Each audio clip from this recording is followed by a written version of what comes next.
took on English titles. They discarded the Spanish names, even the African ones that some of them had, and took on English titles. Now, so in this book entitled Nature Knows No Color Line by J.A. Rogers, who was a black scholar, by the way, who did much travel throughout Europe, he discovered many unknown facts about the blacks that ruled Europe for 1,000 years. We want to go to page 65. Read that one line in the middle.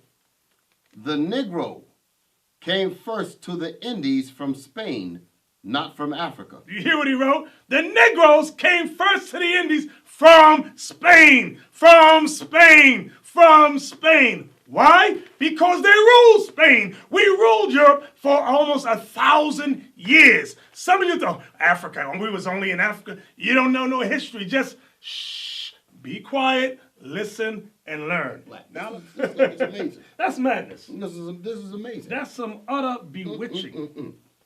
So we just left Harvard University. So guess where we're going now? Now we're going to Oxford. Oxford. We're going to Oxford University. Let's see what Oxford has to say. The name of this book is entitled The Oxford. That name alone just kills him. The Oxford Illustrated History of Medieval Europe by George Holmes. Well, don't be wiped out by the white picture on the front. This is all a lie. But you have to go inside the book. Let's open up the secret treasures and let's see what they have hidden inside Augsburg, Germany. The Augsburg Cathedral. Let's take a look. And let's see will the real truth come out. These remarkable windows at Augsburg Cathedral date from about 1100 and depict the prophets Daniel, Hosea, and Jonah together with King David. They survive from a cycle of 22 figures portraying the heavenly Jerusalem and remind us that fine windows were not an invention of the French Gothic style. So you're going to learn a couple of things that's letting you know that the original Goths were black. Right, and we're not white, because right now, you know what they think? That white people invented right. These type of windows that they see on churches. It says, no, don't think that. So let's take a look. So name them, who are these people? This right here with the crown, that's King David. This one here on the here. This one right here is Jonah. The second one. This one here is Daniel. And who did they say the other one was? Hosea. Yep. All black people. On these stained glass windows. Stained glass windows in Augsburg Cathedral. That's in Germany. So now, it's interesting because remember J.A. Rogers in the book we just looked at earlier showed coats of arms of Negro families in Germany. That was one of those families. And look, there's more evidence. This is ridiculous. This is something. But what this goes to show you that your scholars have lied. Right. That's what this shows you. Here we come we go to Harvard and we see black images. We go to Oxford University and what we find, black images. Right. Now we're going into this book entitled The Icon. It's a very heavy book, quite expensive. It says the Byzantine tradition in Europe, Russia, and the Near East through 7 major epochs. I'm going to read something out of this book that's going to describe pretty much. What page are you? I'm going page 11. Okay. This is in the section entitled The Icons of Constantinople. And this section of the book was put together by Kurt Weitzman. And he writes concerning iconoclasm. This was what the elder was bringing up earlier concerning about iconoclasm, the destruction of imagery. Iconoclasm. Venetian looting in 1204 and the sack by the Turks in 1453 are the main reasons why only very few icons have survived in Constantinople proper. So it mentioned 1453. That's when the Renaissance began, and they began conquering us and kicking us out of Spain, Portugal, and various other lands. Exactly. It may seem daring, therefore, to write an entire chapter on the icons of the capital. Yet, the situation is not quite so hopeless as might appear at first glance. Icons existed not only as panel paintings, but also as frescoes and wall mosaics, some of which have emerged from layers of whitewash. From layers of whitewash. Some of which have emerged from layers of whitewash to give an undiluted impression of the highest achievement of Constantinopolitan art. When the so-called white man sicked wild dogs on us, okay? They sicked dogs on us, on our mothers, our sisters, our sons and daughters. And those dogs were vicious to us, okay? Tore us up. Not only that, even before that, think about slavery times. There are movies like the movie Django, which recently came out, where they showed you how the white man sicked dogs on us and they tore us up in slavery. So the Bible's a true book. The Bible is the only true book that identifies who we are in history. Now, let's go back to Genesis, chapter 49 and verse 8 again.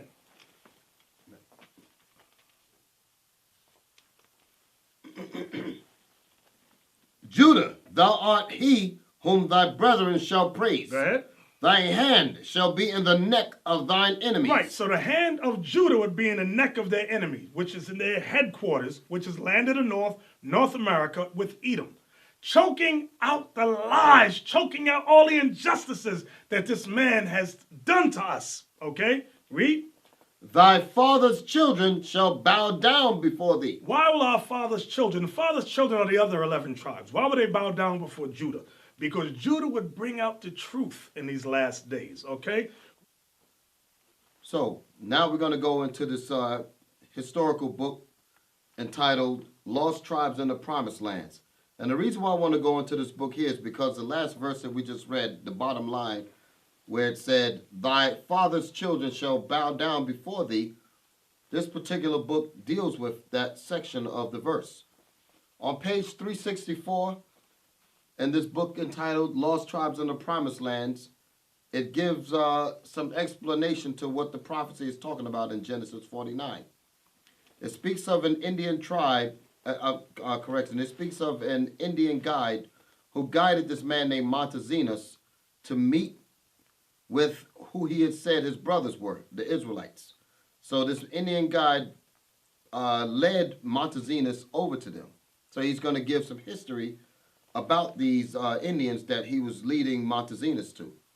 And he says, his ancestors, to their eternal shame, had indeed made war on them and persecuted them. Only the sorcerers of his tribe had perceived that they were a special people and had given warning that they should be left alone.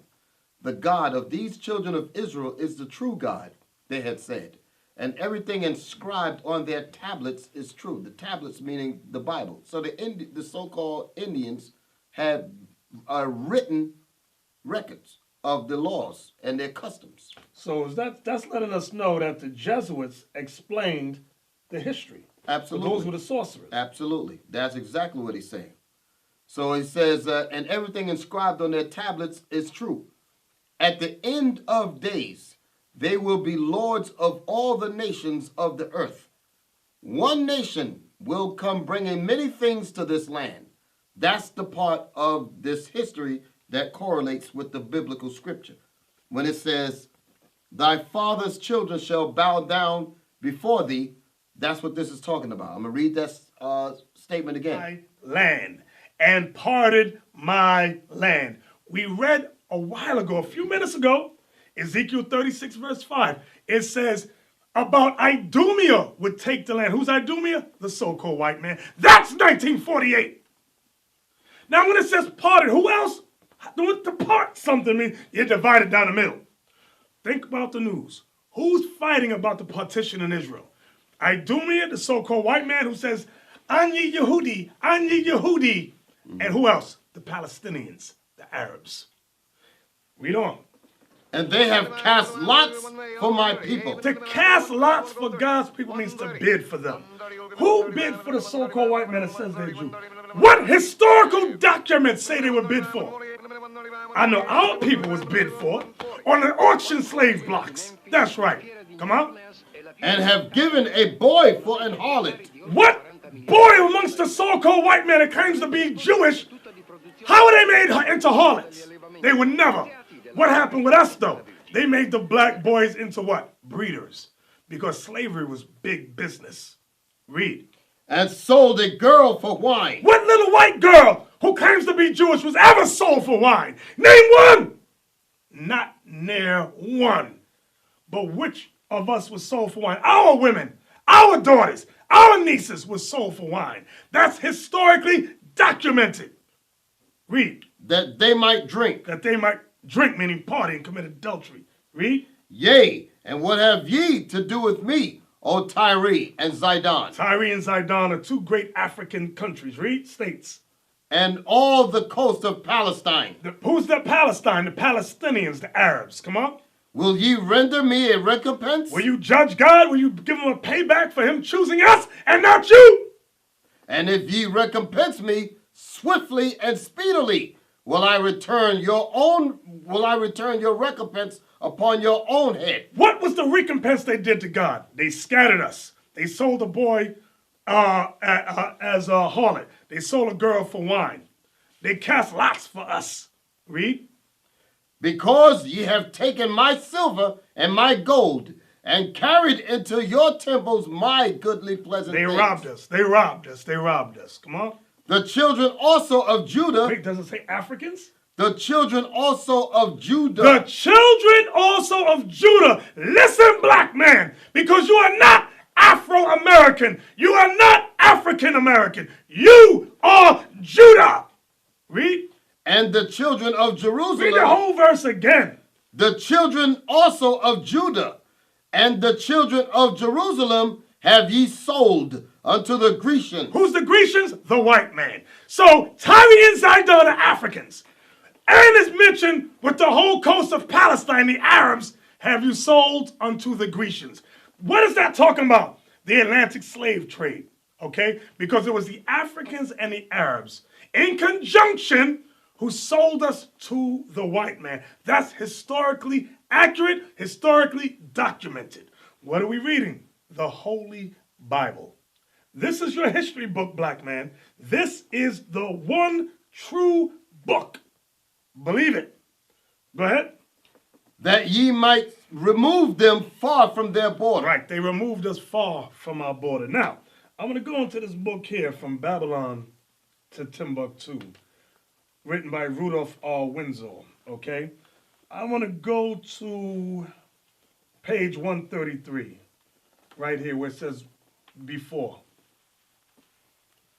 This is in a book entitled From Babylon to Timbuktu. We're going to read from page 133.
Shalom, Israel. I'm Elder Nathanyel, Israel United in Christ.